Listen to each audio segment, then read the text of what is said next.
Alright, so here's the code. We have a forever and an if A button pressed case.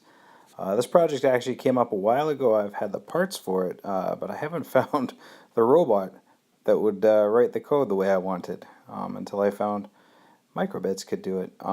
There is 3 servos, so we have to set cases for each.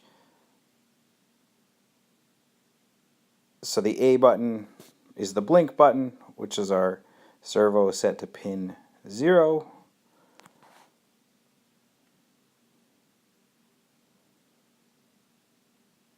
That's an open and then a close.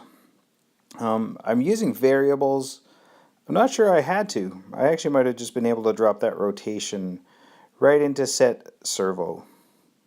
But it worked in variables, and sometimes I stick with what works.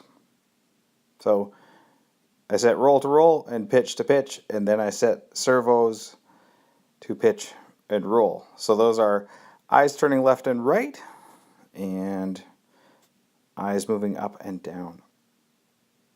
What you need is a microbit. You need obviously the battery case. I'm using paper clips.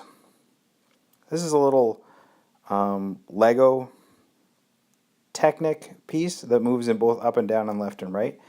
The parts you see are actually made in kind of thermoplastic, but the ones I used are 3D printed.